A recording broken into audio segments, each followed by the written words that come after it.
حضرت عمر کے زمانے میں اسلامی حدود 23 لاکھ مربع میل تک پھیل گئی ہیں. ماوراء نہر کا علاقہ بھی فتح ہو گیا, ادھر آرمینیہ تک پہنچے.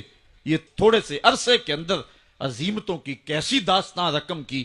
اقبال تڑپ کے کہتا ہے دی ازانے کبھی یورپ کے کلیساؤں میں, کبھی افریقہ کے تپتے ہوئے صحراؤں میں, دشت و دشت دریا بھی نہ چھوڑے ہم نے, بحر ظلمات میں دوڑا دیے گھوڑے ہم نے.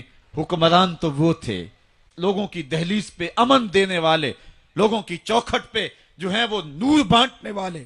حضرت عمر دن کو تخت حکومت پہ بیٹھتے تھے, اور ان کا تخت کو سونے زبرجد کا نہیں تھا, مسجد نبوی کی چٹائی تھی, اور سارا دن وہاں بیٹھ کے لوگوں کی باتیں سنتے. اور جب رات کے اندھیرے گہرے ہوتے عمر بھیس بدل کے مدینے کی گلیوں کا گشت کرتے. کہا تمہارے گھر سے دھواں نکل رہا ہے اور بچے رو رہے ہیں, ان کو کھانا کیوں نہیں دیتی؟ کہنے لگی عمر کی جان کو رو رہی ہوں. عمر کے پاؤں تلے سے زمین نکل گئی. کہا کیا ہوا؟ کہا 3 دن سے ہمارے ہاں کھانے کے لیے کچھ نہیں ہے. روزانہ بچے روتے ہیں اور میں ہنڈیا کے اندر پتھر ڈال کر کے نیچے سے آگ ڈالتی رہتی ہوں کہ بچے انتظار کر کر کے سو جائیں گے. کم بخت سو بھی نہیں رہے, اور وہ پتھر پکیں گے بھی کیا, اور میں عمر کی جان کو رو رہی ہوں. حضرت عمر کا کلیجہ دہلنے لگا.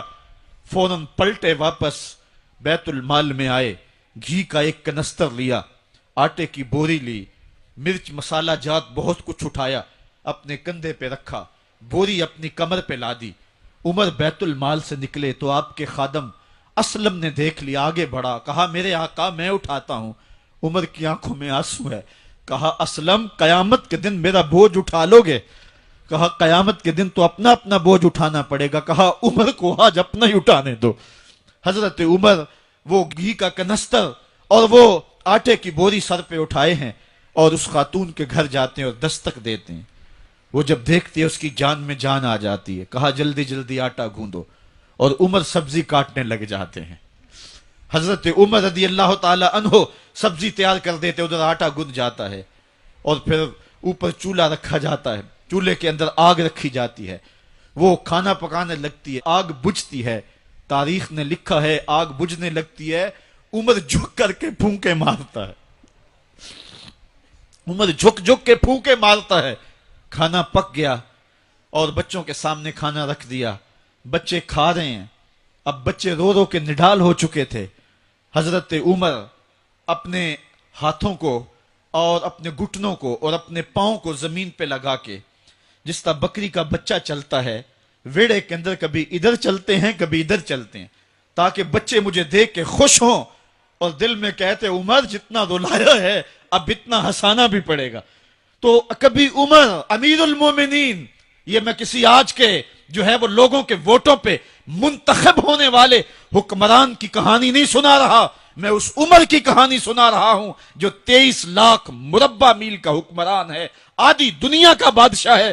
حضرت عمر جو ہے جس طرح بکری کا بچہ چلتا ہے اس طرح اپنے ہاتھ اور اپنے گھٹنے زمین پہ ٹیک کر کے جو ہے وہ اس طرح چلتے ہیں. بچے عمر کو دیکھ کے مسکراتے ہیں. جب بچے مسکرانے لگے تو حضرت عمر نے اس خاتون سے کہا بڑھیا عمر کو معاف کر دے. اس نے کہا تو اتنی ہمدردی کیوں کرتا ہے؟ کہا عمر بیچارہ بڑا پھنسا ہوا ہے, فکر ہے اس کو یرموک و فسطاط و حلوان کی, جب فتح ہے مصر تو تیاری ہے ایران کی, آتے جاتے وفد سے ملاقات بھی کرتا ہوگا اور شب کو معلوم حالات بھی کرتا ہوگا. کانٹوں میں الجھی ہوئی بیچارے کی جان ہے, نیند اس کو بھی آتی ہے, آخر وہ انسان ہے, میری بہن عمر کو معاف کر دے. اس نے کہا نانا عمر کی بات میرے سامنے نہ کر, قیامت کا دن ہوگا, عمر کا گریبان ہوگا اور میرا ہاتھ ہوگا. جب اس نے یہ بات کہی تو عمر برداشت نہ کر سکے, بچوں کی طرح بلک بلک کر رونے لگے. کہا وہ بد نصیب عمر تیرے سامنے ہے, آج ہی کہلا جو کہنا ہے, قیامت کے دن مجھے معاف رکھنا. اس نے کہا تو عمر ہے؟ کہا بد نصیب عمر تیرے سامنے کھڑا ہوں. میرے عمر کہتے ہیں اگر دجلہ کے کنارے ایک بکری کا بچہ بھی پیاسا مر گیا اس کا حساب بھی عمر سے لیا جائے گا.